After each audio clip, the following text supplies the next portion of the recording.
Not just male veterans. A very, very dear, close, personal friend of mine was a victim of MST, military sexual trauma.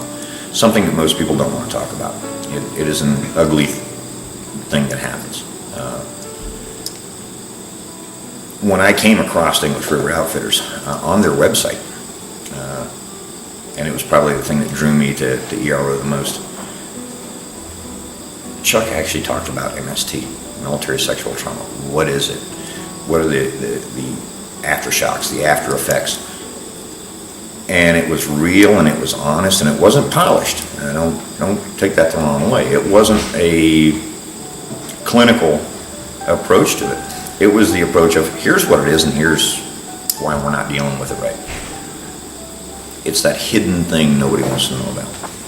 He put together a woman's weekend, and some of these women were PTSD, regular post-traumatic stress disorder from being in combat in various roles. But I come to find out that most of them were actually victims of MST. I wasn't there to facilitate. When Chuck puts on Women's Weekend, he brings in other women veterans as facilitators.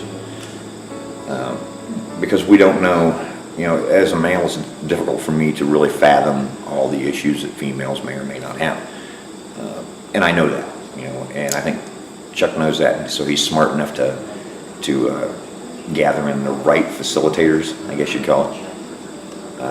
But I was down there, we cooked them supper when they first come in. We cook them steak and lobster. We lay out a really nice meal for them as a sign of appreciation, because oftentimes our women veterans are forgotten.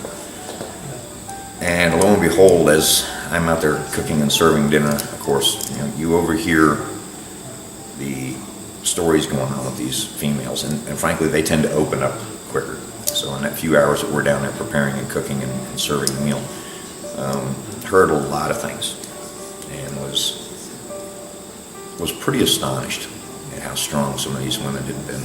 But there were also a lot of women who didn't realize there was any help out there for them. They didn't realize that the VA had programs also for them. They didn't realize that there were other women veterans in the same boat they were, because it's just something we don't talk about.